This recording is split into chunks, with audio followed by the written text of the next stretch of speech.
All right, everyone, we're here to talk about the Yeah We Know podcast. Well, first off, I want to say belts are just changing hands left and right here. Yeah We Know. If you came through the WWE and wanted to be a big-time deal, you had to go through The Undertaker for, what, about 20 years, Jimmy? Yeah We Know. Jimmy, are they screaming RK Bro, or are they screaming Randy, Randy, Randy? Yeah We Know. It's Seth freaking Rollins. Show the man his respect. The Yeah We Know podcast.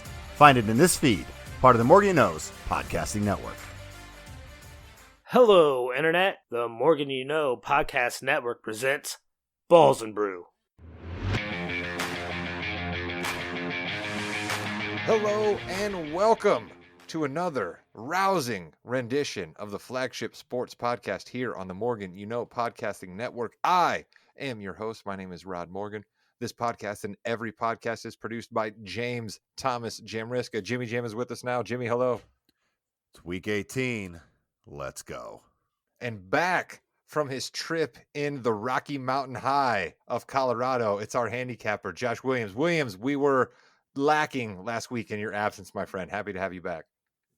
No, I listened. You guys were awesome. You guys made fun of my ref stats and my circle backs. It was a good laugh. I took a big swing and a miss on Houston. That's I probably deserved that one for backing a pretty crappy team, but hey, we won the other two bets, and I think we're 9-3 the last 4 weeks. So we're gonna try and end on a high note here.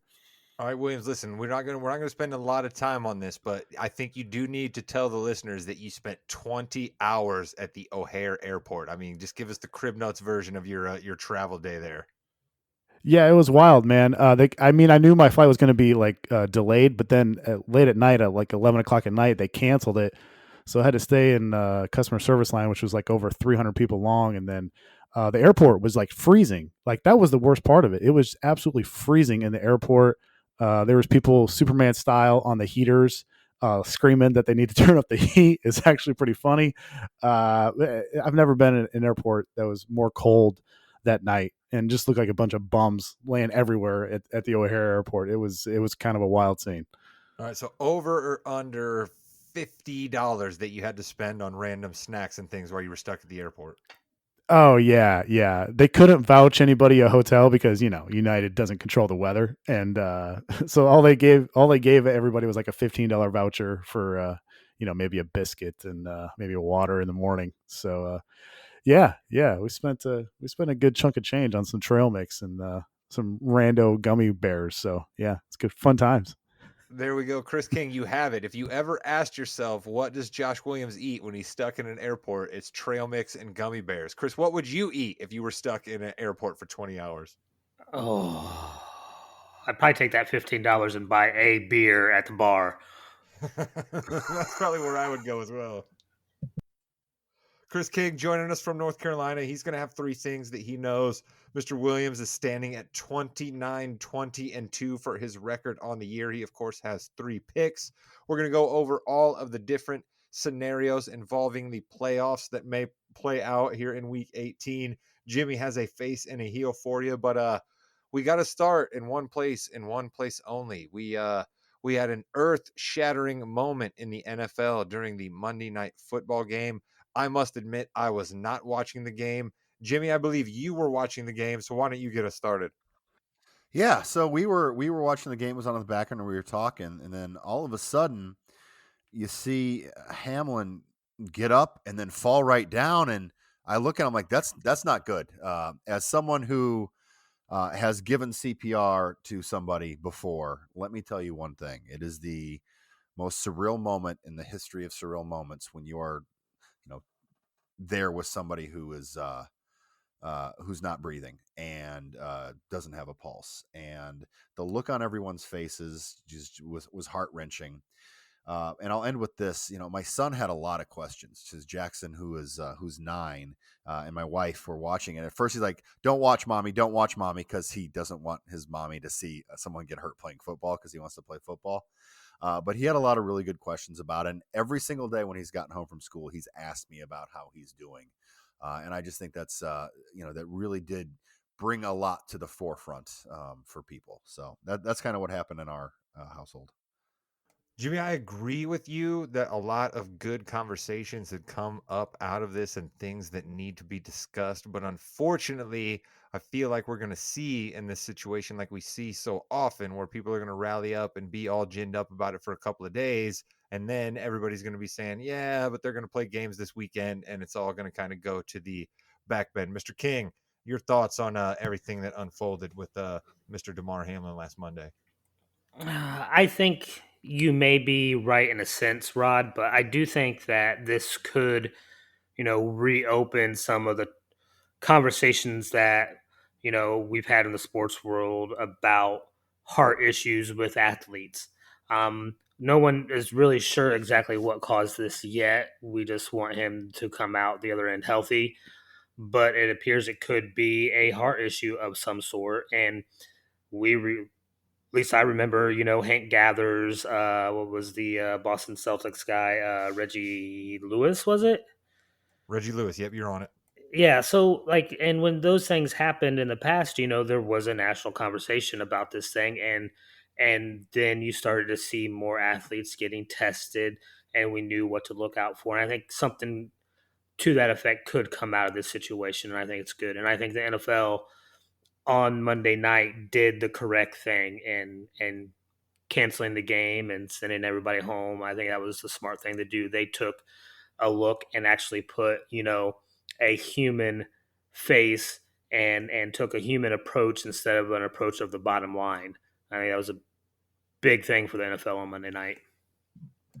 I will agree with you, Chris, that I was a little bit surprised that the NFL went that way. I'm going to stop short of giving the NFL flowers here because I wholly believe that if Twitter did not exist, that the NFL might have made a different decision. It's quite a different ball game in the world we live in today, where NFL executives and even Roger Goodell himself can jump on their phone immediately and find out what people all across the country are saying.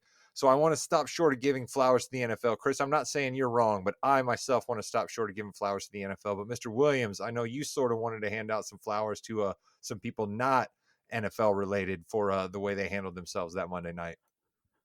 Yeah, first of all, I think the paramedic team on the field was fantastic. I think the players were fantastic. They were the ones who barricaded, Hamlin, and they didn't want the cameras to have the whole stadium and the public to, see this kid getting CPR on the field. I thought the coaches handled themselves fantastically. Joe Buck doesn't come out of nowhere and say, what we've heard is we're going to give these teams 5 minutes to prepare, and then we're going to warm up, and then we're going to go. Like, you could tell right away, Zach Taylor walked across the field. Once he saw the look on Sean McDermott's face, he's like, there's no way we're playing this game. And once he came back from the second timeout, you pretty much knew. I mean, the game was irrelevant. So I thought the players were fantastic. I thought the coaches were fantastic. Medical crew was fantastic. Shouts to Dr. Pitts and Dr. Knights at the UC Medical Center, the #1 level trauma center in the region.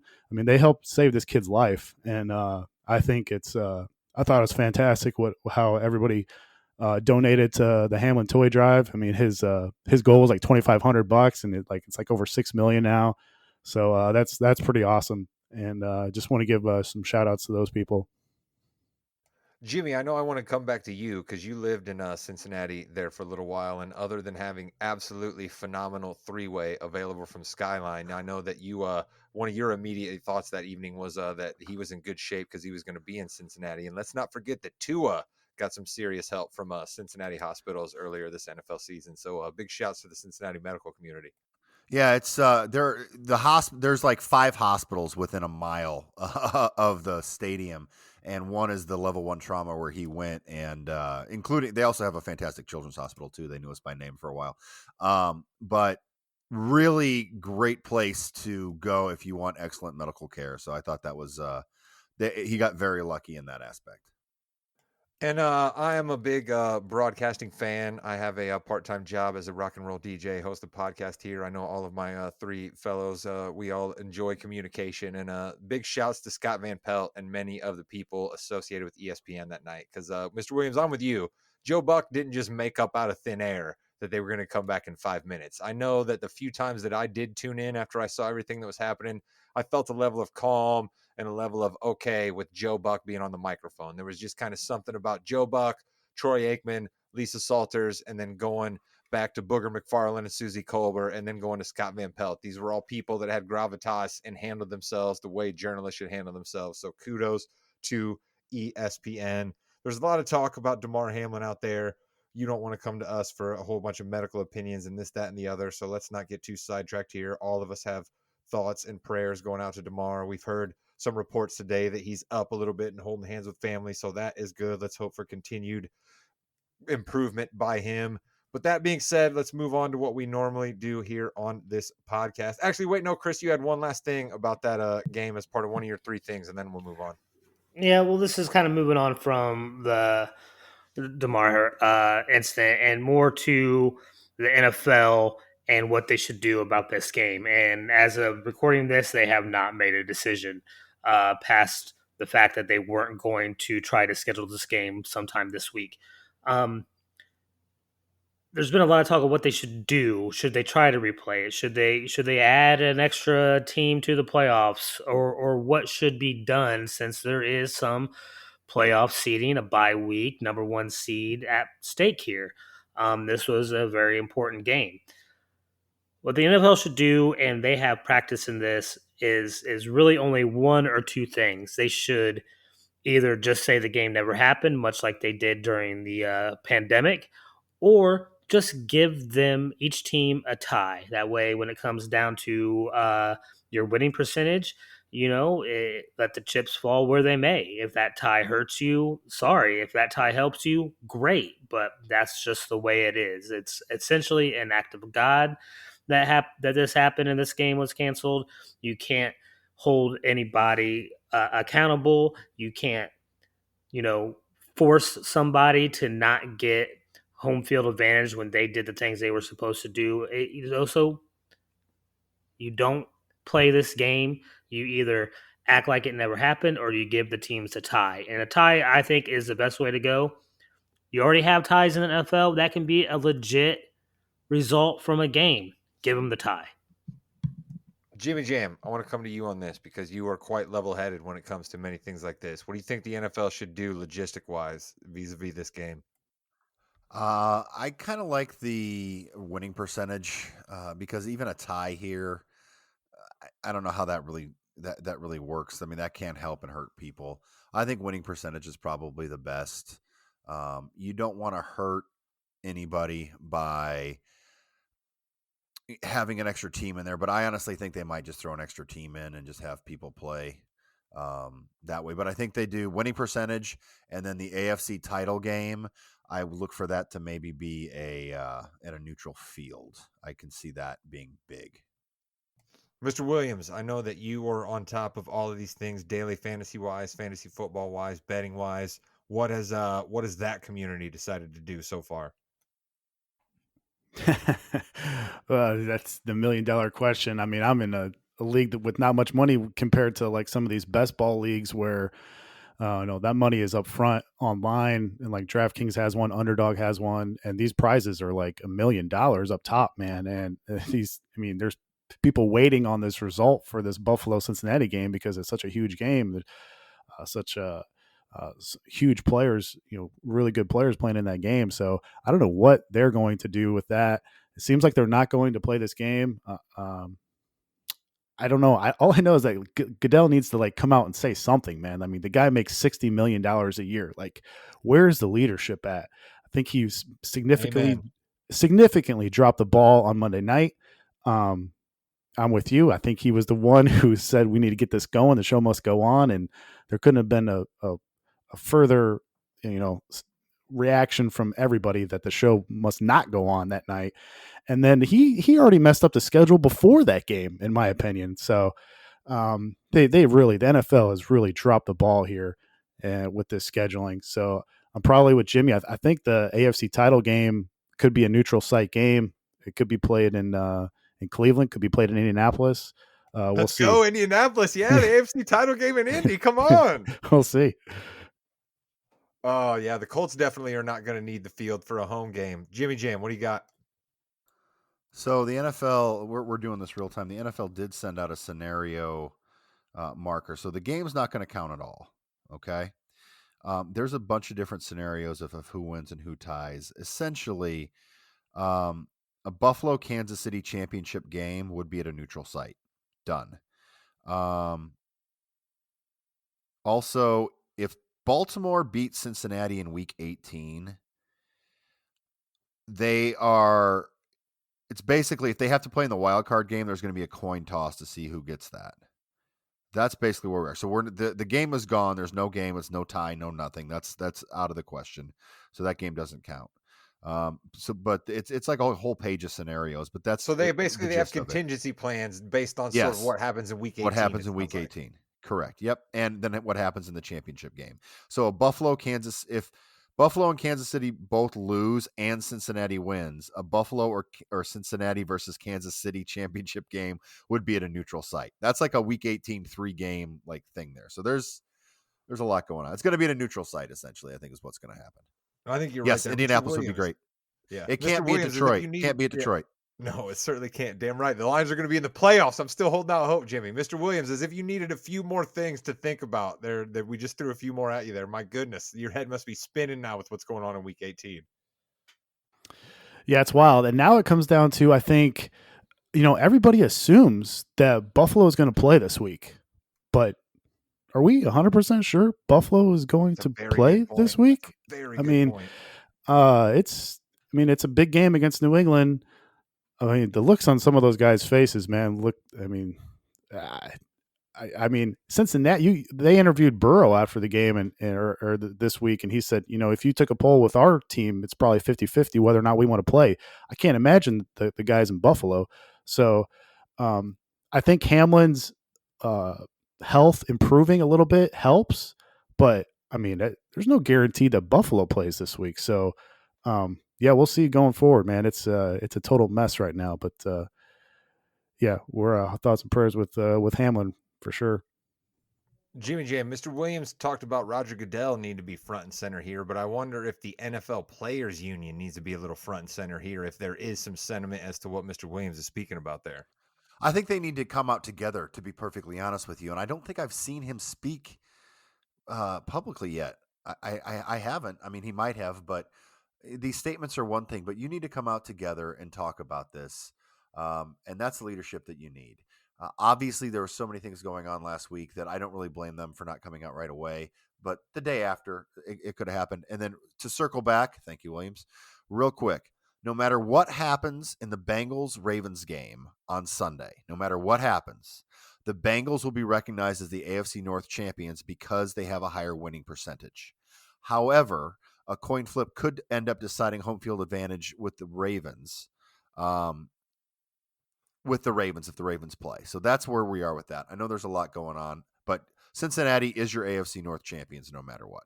So the Bengals get a hoist a banner, but the Ravens may be able to get the home game. So yes. The Ravens may say to themselves, fine, you can have your banner, but we get the game in cold Baltimore. We will do our best to sift through the playoff scenarios as we can as we go along here. Let's talk about a pretty big game last week that actually has both the face and the heel coming out of it. Of course, that game involved the Minnesota Vikings, because how could an exciting game not involve the Minnesota Vikings? Except this time it was not exciting. Minnesota did not show up. Jimmy Jam, tell us what you thought coming out of that Green Bay Minnesota matchup last week. You beat the Packers. You always beat the Packers. Why? Because if you don't beat the Packers are going to win the NFL, the conference. They're going to win the championship. They just don't die. You had your chance, and you blew it. You're done. You're done with me. My heel of the week is Kirk Cousins. You cannot win a game that matters. I'm sorry. You're not good. You might be fine in fantasy, not good in real life football. You had your chance, and you blew it, and the Packers are going to go to the playoffs because, of course, they are, because Aaron Rodgers, who, by the way, just getting it out of here, Rod, I'm sorry. He's my face of the week. Why? Because he does not die. He definitely does not. And as the Mrs. Morgan, pointed out to me earlier this week, I've been making jokes all year long at Mr. Rogers' expense, but I have been mispronouncing the subject of my joke. It is ayahuasca, not ayahuasca. So I apologize. Maybe Aaron needs to do a little bit more of that to make sure that he wins this big game this week versus the Lions. We'll talk more about that later. Chris, another NFL head coach came out this week with a statement about their quarterback that had you a tad bit up in arms. That's one more thing that you know. Let's get that right here since we were talking about quarterbacks. Yeah, the Jets need to move on from Wilson. I know they just came out and Salah said that they're going to go through hell and high water with him on this reset. They're with him. They think that he has the talent, but I'm sorry. I haven't seen any kind of talent coming out of his way. The biggest news he's made is he's apparently philandering with his friends' moms. I haven't seen anything great on the football field, that's for sure. And I know it sucks for the Jets that it's going to cost more for you to cut him next year than to keep him on the team. I don't know. Maybe you keep him rostered and just keep him as an inactive every week, but you have to move on. He is not the answer, nor is he your future.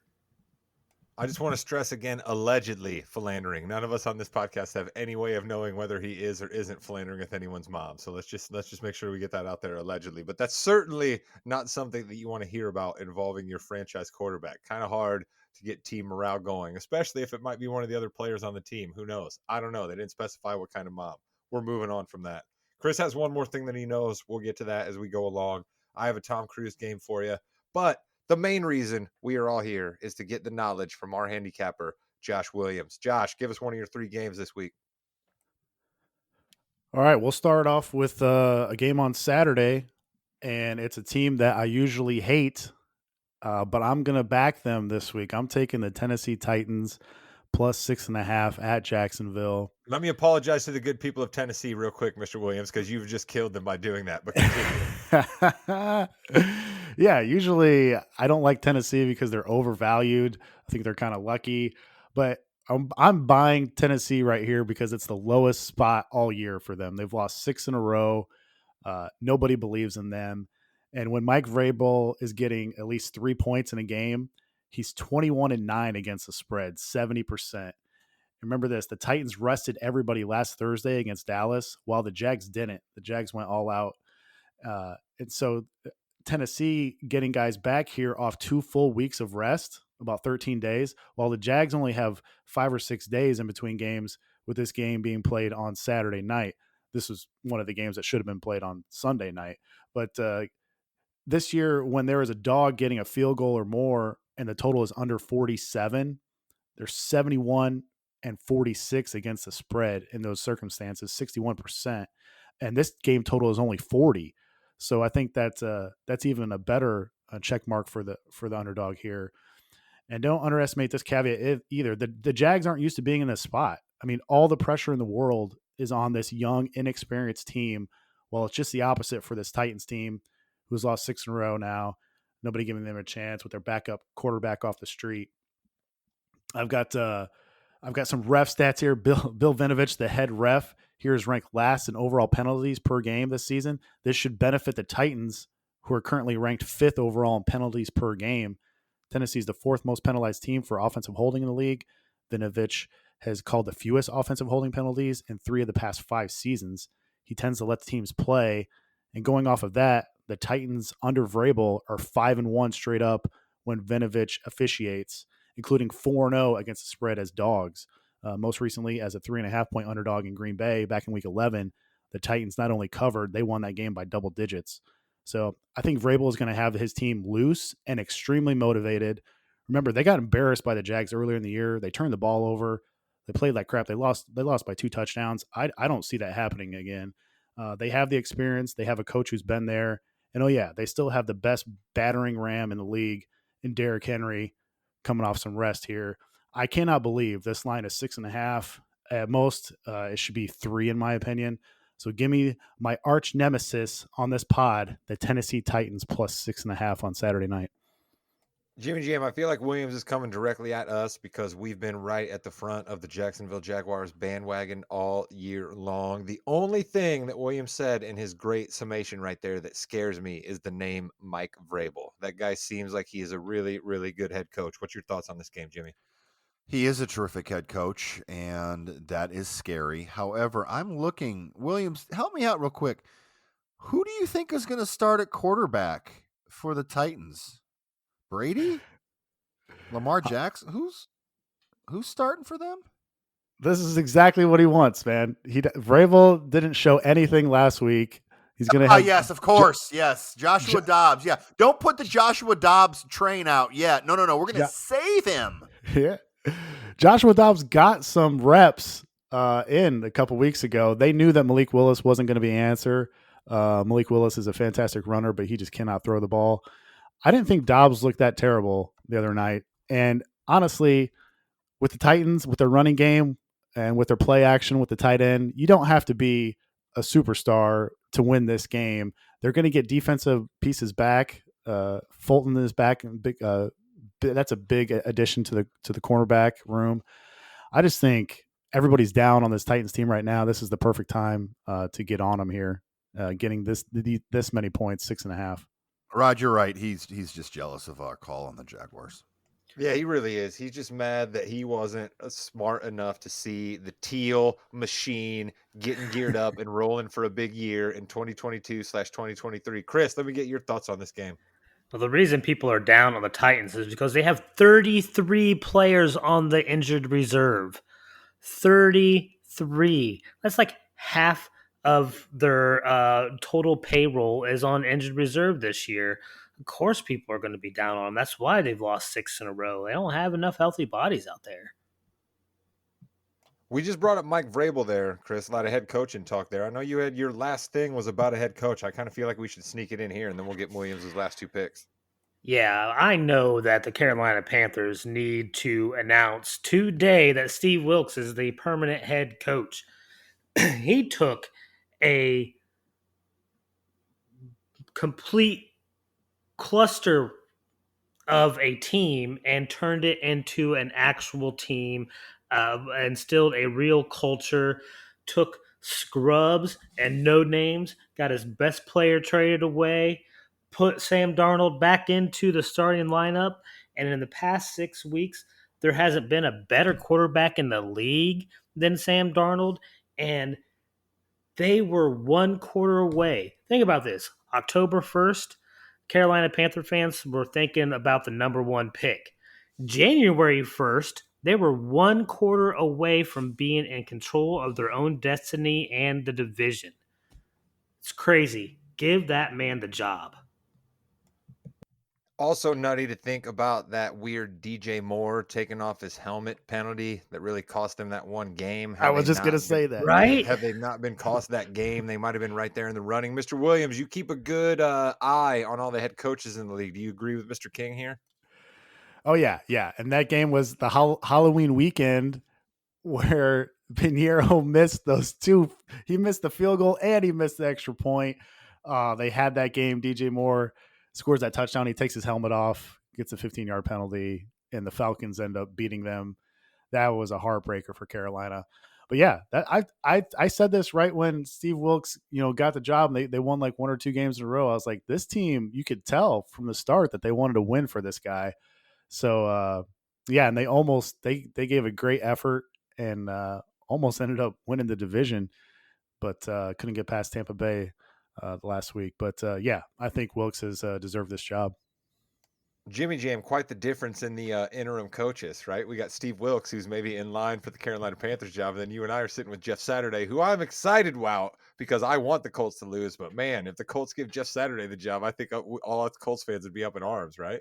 Jeff Saturday has no fear, Rod. You've got to remember that. That's why he got the job in the first place. He is not afraid to do absolutely nothing for a couple of games. Yeah, it's weird. The Wilkes thing is so strange because he wasn't given the opportunity in Arizona. He got 1 year and then it was fired, and then they got the first pick and they picked Kyler Murray, and well, they're still kind of where they are now. So yeah, I think that you got to give it to him because he has brought that team together.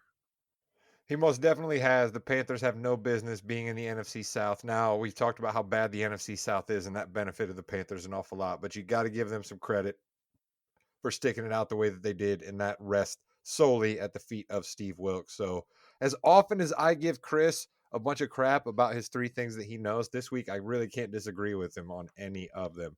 Mr. Williams, let's go to your second pick of the week.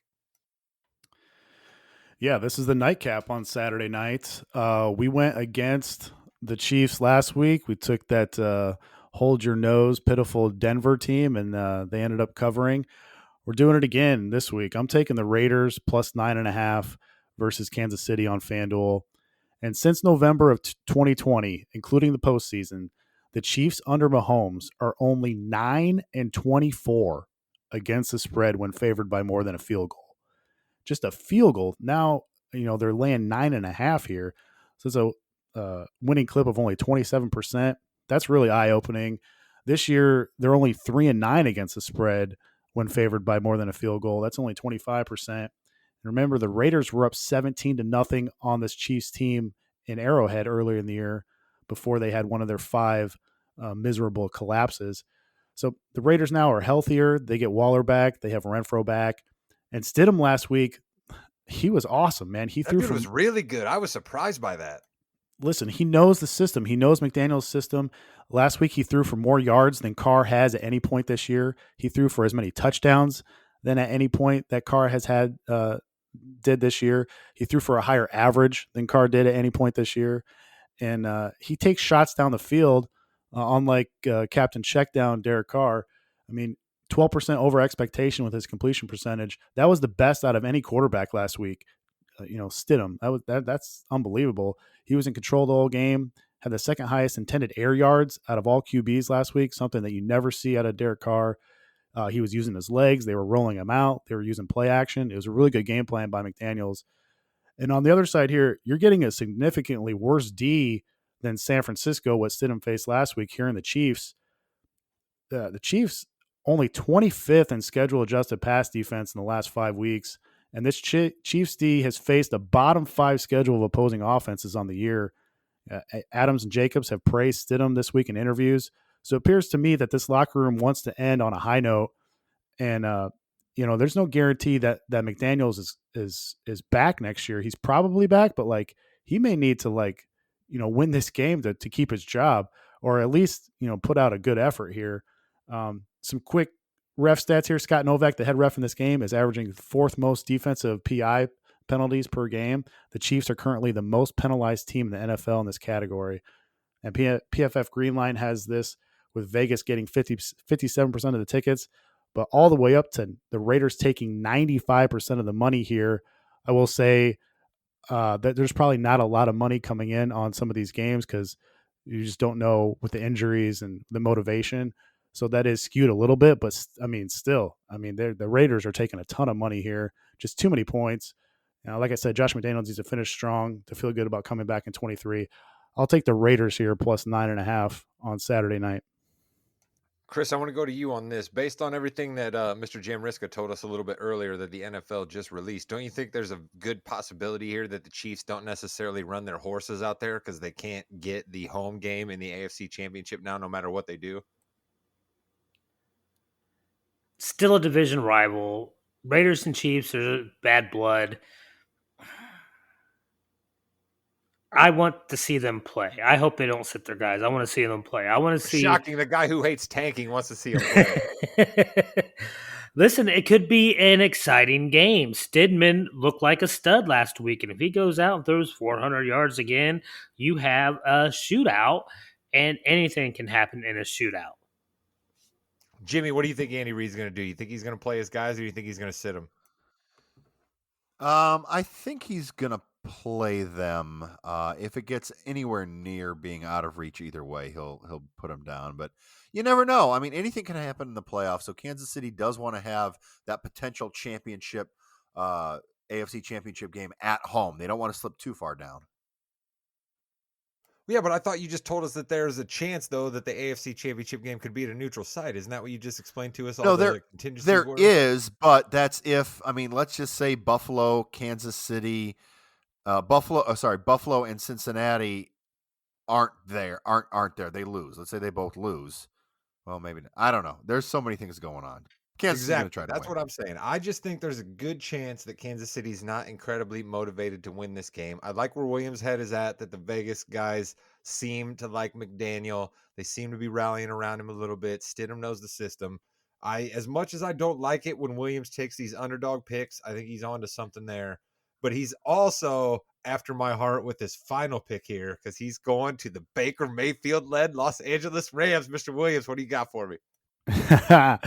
Well, if you're a conspiracy theorist, you're going to like this pick because you're going to like, I'm taking the Rams plus 6.5. And the reason I say that is, I mean, if you want, if you want the Sunday night game to mean like everything that it could mean, you're rooting for the Rams here. Because then if the Rams knock off Seattle, then that means the winner of the Detroit Green Bay game is going to be going to the playoffs. Yes, and listen, let me stop you right there, Mr. Williams. We are going to hope and put all the energy in the world that this is the case. All right. No offense to my good friends out in Seattle. I have some family out there, a lot of rain, good fish. Sorry for you. But I want you to lose this game because we need all of the marbles to be resting on the Sunday night game so Chris Collinsworth can go, I'll tell you, Mike, man, Aaron Rodgers, I don't know what you're going to do with this guy. We need that, Mr. Williams. We need it.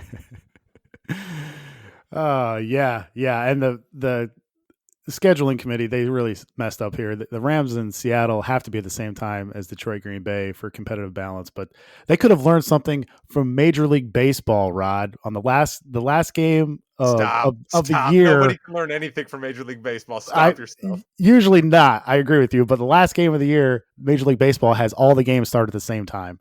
We're not asking for all the games to start at the same time, but just these two games need to start at the same time because there's so much riding on each one. But to get back to the pick here, Rams plus 6.5 at Seattle.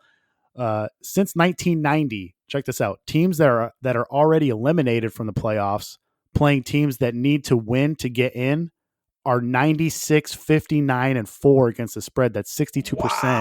Wow, yeah, that's some spoiler stuff right there. Yeah, so the public thinks the exact opposite. The public usually thinks, well, if this team needs to win, I'm going to back them. But when you really take a step back and think about it, week 18, if a team needs to win, they might not be that good, and the other team who they're playing is playing loose. And we know Sean McVay, is a pretty good coach. This happens every year. I mean, you guys remember last year, the Colts, all they had to do was just win in Jacksonville. They were 14-point favorites. Damn you. Why you got to bring this up? Damn you. They get crushed. They get crushed by Jacksonville. Or they could have beat the Raiders the week before. They could have beat the Raiders the week before, yes. But how about this for Narrative Street? I'm going to blow your mind here too, Rod. Let me be clear. I don't think this happens, but check this out. Nobody's even talking about this. Matthew Stafford is eligible to come off the IR this week.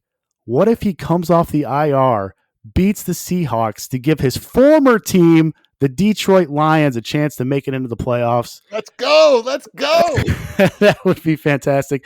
Even if he doesn't play, he's going to make it. He's going to make it be known to his teammates how much it would mean to him if they could win this game for him. And remember, the Rams don't own their pick. This is another huge point for this game. The Rams don't own their pick. They aren't going to lay down here. And McVay has kind of owned Carroll. And the Rams going back since he's been there, he's 8-3 straight up in the last 11 in this series. The Rams have gotten Cam Akers going lately, and you can run on the Seattle D. More ref stats here. Home teams, when Craig Rolstad officiates, which he is in this game, home teams are only 35-58 against the spread. That's 40% since 2016. That's one of the worst home ref stats you can ask for. Conspiracy theories are out. Rams receiving almost 75% of the handle, but they're receiving even more cash, like over 95%. Once again, there's probably not a lot of cash coming in on these games this week, but still, that's a huge, huge number. I think all this adds up to the Rams really giving Seattle a game here. I'll take 6.5 all day. I think the Rams can win this outright. I think they're live dogs here on Sunday. Chris, the word conspiracy theory was just brought up, so I feel like I have to go to you.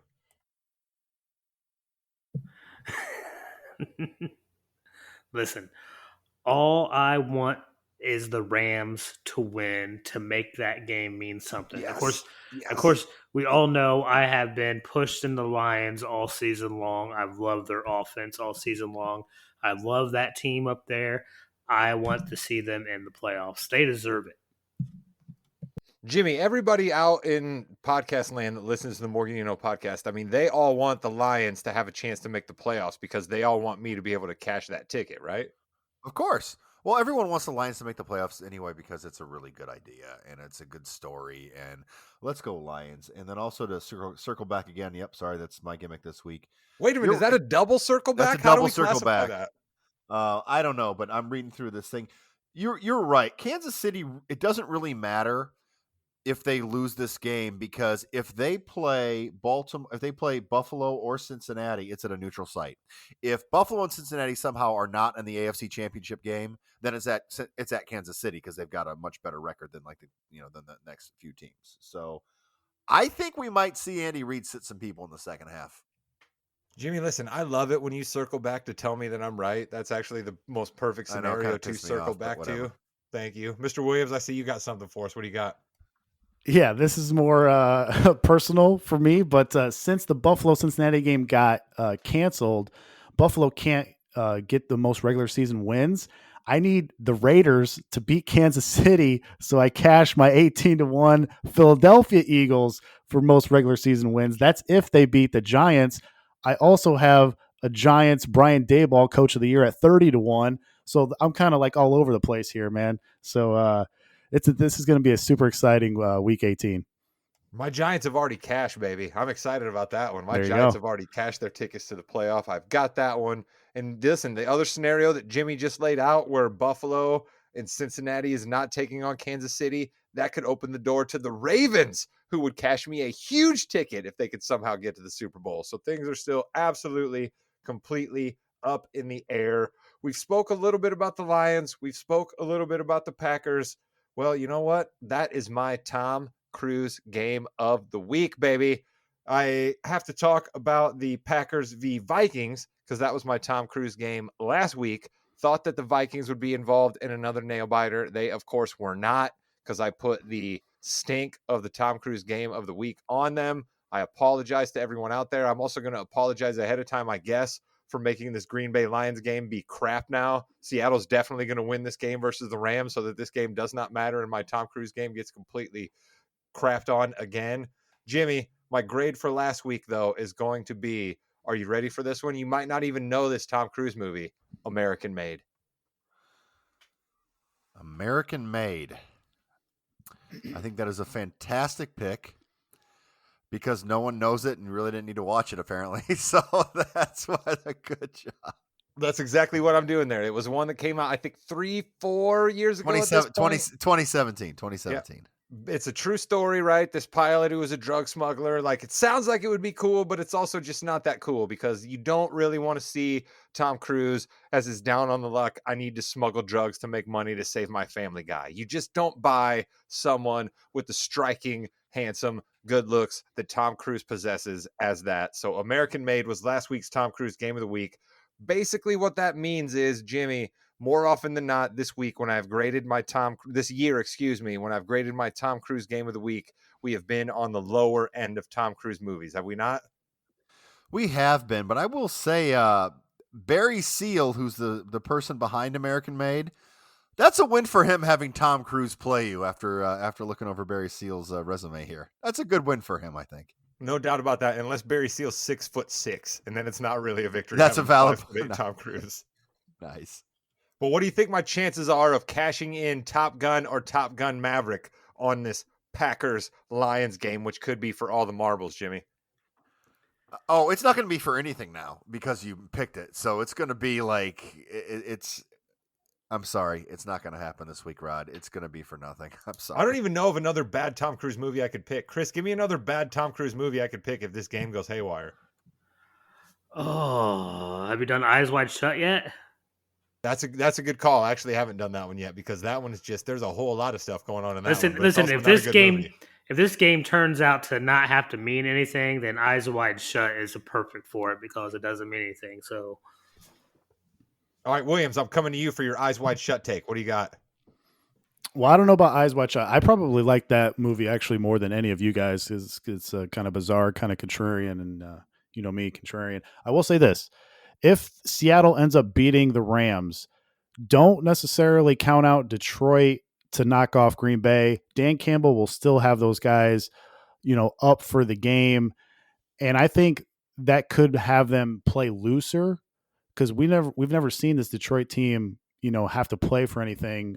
Because so they the might. Packers can still get in with winning, right? Even if Seattle wins, the Packers can still Right. get in by winning, right? Right. So wouldn't it be hilarious if Seattle actually wins and then everybody thinks Detroit's just going to lay down and then Detroit actually ends up beating Green Bay to knocking them out of the playoffs and then Seattle ends up going? Yeah, that would be crazy. I think you're going to get a good Tom Cruise movie here because back to some ref stats. Brett Rogers is the head ref for this Packers-Lions game. Whoa, is that Aaron's brother? What's happening here? It could be. He's tied for second most in the NFL for defensive pass interference penalties. The Lions are top 5 penalized team in this category. Offensive holding has been an issue for both teams. The Packers and Lions are in the top 5 most penalized teams in this category. Brad Rogers ranks 3rd for roughing the passer penalties. The Packers and Lions are both top 10 penalized teams for defensive holding. And he's 4th. He's in his 4th season as a head ref. In 18 divisional games, he's 14-4 to the over, 78%. So Packers versus Lions with his crew will be one of the more entertaining games for Week 18. Expect some key defensive penalties to continue drives throughout the game. I think this is going to be a high-scoring game. I like the over 49 in this game also. Yes. So, yeah, I think it's back and forth. I think it's going to be a good game. Yes, listen, I would love nothing more than if we achieved Top Gun levels on the final week of the year. That was my hope when coming up with this Tom Cruise gimmick. Mr. Williams, we appreciated having you back out of the mountains of Colorado. You broke it all down for us very, very well. Is there any last things you'd like to get out about the NFL before we move on to the NBA?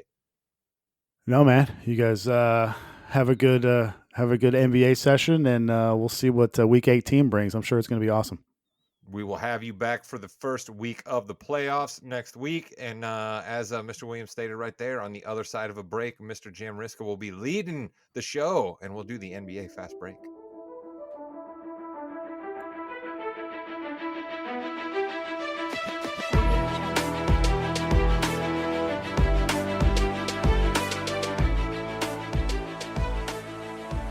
All right, everybody, it is time for the fastest 15 minutes in the NBA. It's the NBA Fast Break on the Morgan Hill Podcasting Network.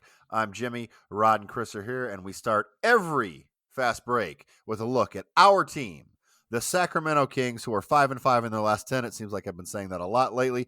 20-17 overall, 5th in the West. But Rod, we've got Keegan Murray, the December Rookie of the Month. You know what? It's almost like he's been forced to have to be the Rookie of the Month because of some injuries and some things that the Kings have been dealing with. But Jimmy, what I want to point out about our Kings is their upcoming schedule. They have a lot of also ran teams on their schedule coming up here in the next 2 weeks. This is time where our Kings need to be lighting the beam way more than they're not lighting the beam and solidifying that top 6 position, because things are so topsy-turvy in the West that there's a lot of teams behind them that I would categorize as having more talent. But if Sacramento can bank some wins right now, it might end up helping solidify their playoff position that we all desperately want them to get. Chris King, if I told you this, if I said the Kings are going to play the Lakers, and I believe, Chris, you're playing in that game for the Lakers because everyone else is hurt. But they have the Lakers, the Magic, the Rockets twice, the Spurs, the Lakers, and the Thunder. That's a pretty good string, like Rod said. I think we need to go at least. We got to get 5-6 wins out of that streak, don't we? You need at least 5.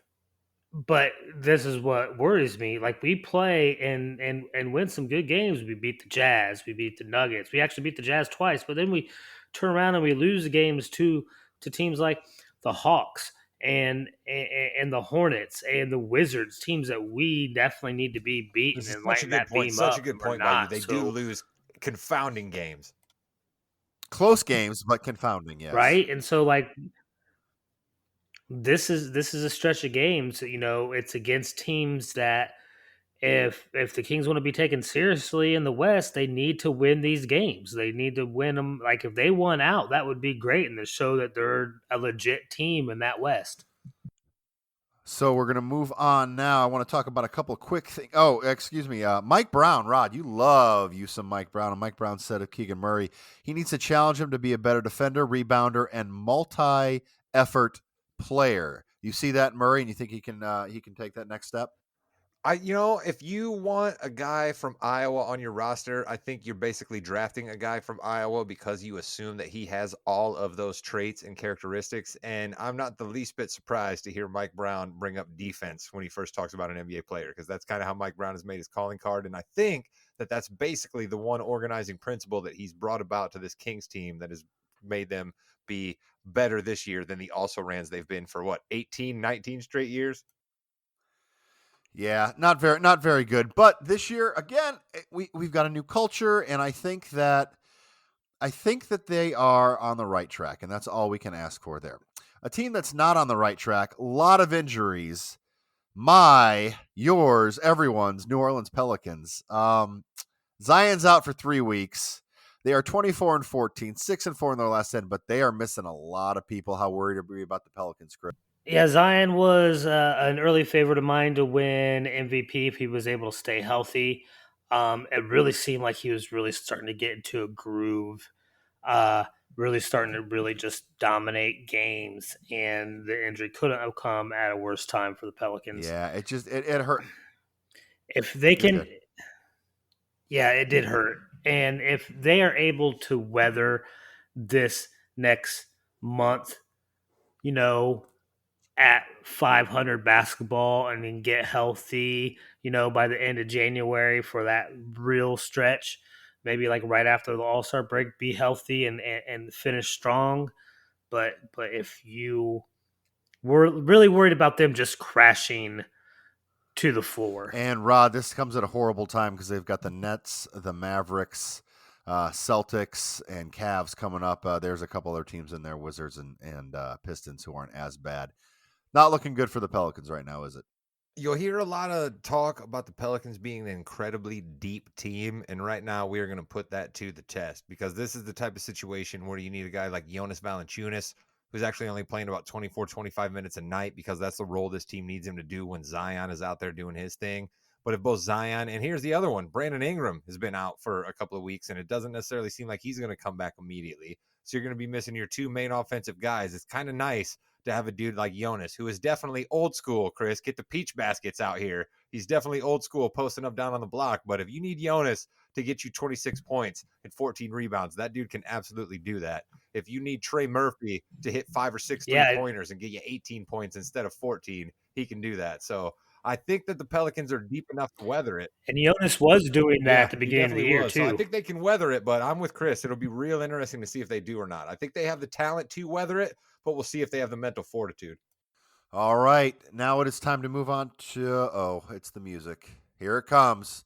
The Raw Damnation of the week. We have to do something about this situation. The momentum is dying. I don't understand no more distractions, but I do believe we should all follow one path in life. Hubris and ego and pride. Sorry, all that was a complete lie. My Raw Damnation of the week this week is actually pretty simple, okay? I don't want to cast too many dispersions on what the Oklahoma City Thunder are doing. I believe in an awful lot of the young talent that they are amassing there. I believe in the draft pick strategy that Sam Presti has shown himself to be employing, where he's like, I'm not going to just draft every single one of these picks, because how could I possibly have 30 guys under the age of 25 on my team? So he doles some of them out to move up and get players that he wants.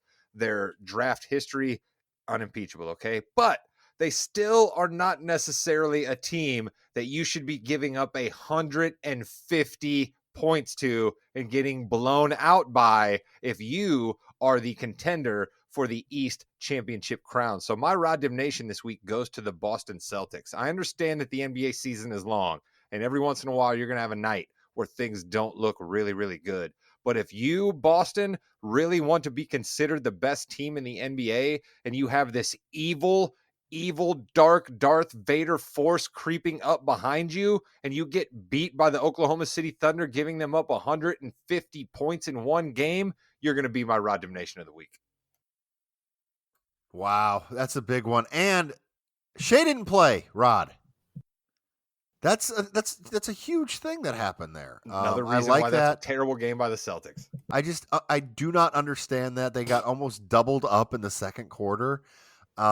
They made it a little closer in the fourth quarter, but still they Poku got didn't play either, killed. Jimmy. You didn't mention that. Poku didn't even really play in that game, and Oklahoma still got 150. Chris, They had five guys that scored over 20 points. That's spreading because the there was love. no one else to shoot.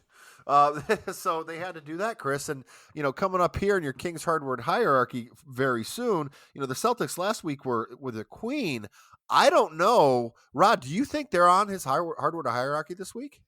If he goes by the rubric that he tells us he does all the time with the hardwood hierarchy, they don't necessarily deserve to be there right now. And I'm also going to say one thing right now. There's a team that's probably going to be in his hardwood hierarchy that you two are going to have to talk about because I have stayed. Well, and another thing that's interesting is the Celtics could be the jester. They're still number one, but they still could be the jester in his hardwood hierarchy, just the way they've been playing recently.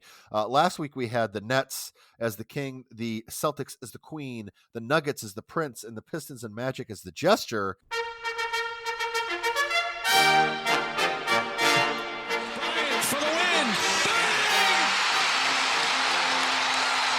Okay, so we have the Nets as the king. They won. What did they win? 12 in a row before they finally lost last night to the Bulls. They're definitely still the hottest team in the NBA. They are the king. Yeah, I don't think there's any real surprise there. They are by far the hottest team in the NBA right now. They're scoring ungodly amounts of points every night, it seems like. And they're an efficient offensive team right now, and I don't see anything slowing them down unless Kyrie I was or going to say, Kevin open you their don't see mouth. anything on that team that might possibly slow them down at some point? Because I do. yeah, that's the thing. I mean, it's not. I mean, Durant opening his mouth is. I mean, you can't say anything about him. He's No. Wait a minute, good. Jimmy. Let's not But completely Kyrie. absolve him here. This is the guy who asked for his coach and his general manager to be fired before the year and asked to be traded. All right. Let's not completely act like Kevin Durant's a Boy Scout. Compared to somebody else on the team, he is a Boy Scout. But yes, I see what your point is. If he opens his mouth about basketball related issues, there could be some issues for sure. But that's not what we're worried about there. So the Nets are going to be your king, deservedly so there. Chris, who's our queen? The Memphis Grizzlies. They won 5 in a row. They do the things that we wish our Kings would do, and they beat the teams they're supposed to beat, like the Magic, the Hornets, the Raptors. So they're doing what they're supposed to do to stay up there at the top of the West, right there with Denver. And Ja Morant is still playing out of his mind. That dude is so much fun to watch. If you listeners out there haven't seen him, make a point to watch Jimmy, the him people play. in Memphis were probably a little bit disappointed when they didn't get the number one pick in that Zion draft, but I'll be damned if they didn't get the player who might actually be better for their franchise because he can play a little bit more often than that guy down in New Orleans. As in the case for the past 2 years, if they did that draft a 1,000 times again, he'd be a Pelican because Ja is amazing. Yes, you have the Derrick Rose injury factor in there, but you can't base it on that. Ja is a leader. He's a big game player. Can't wait to see him continue to grow. Terrific all around. Grizzlies are just awesome right now. Great call, Chris. I'm really interested to see if the Prince comes from the West or the East here. Chris could go in a lot of different directions. I'm on the edge of my seat here. What do you got, Chris? So this team was not on the hierarchy until literally maybe 30 minutes ago, and I updated it. And you're right, the Celtics had not been playing well enough to be on the hierarchy, but I think they made up for it a little bit tonight. They came out, they played some lockdown defense, and they beat Dallas at Dallas. That gets them back up into the hierarchy. Wow, nice, good for the Celtics. Dallas has really been on a hot streak, so I could see what you mean there. That is a big victory. Yeah, they kind of killed him too. Yeah, it being on the road. Yeah, it being on the road in Dallas right after that horrific loss at Oklahoma City. That's what you wanted to see from a team that you expect to be at the top of the East at the end of the season. So yeah, that became Did you made give it any be my consideration to Prince. the Nuggets here? Because they just keep plugging along. Yeah, it was really Nuggets or Milwaukee. Milwaukee's won a few games, but it's against teams that they should beat. Nothing really to write home about. But like Denver's still tough. They were right there as well, but I got to give it to Boston. All right, and then we have our jester of the week, one of my favorites because you never know where you're going to go with this. Yeah, we're giving it right back to Wow. Houston. Absolutely When all else right. They are fails, give it to terrible. the They are clowns of terrible. the That's a great They NBA. are very, very bad. Yeah, and they're not getting any No, better either. They are the team that really lost out on the in the NBA draft there because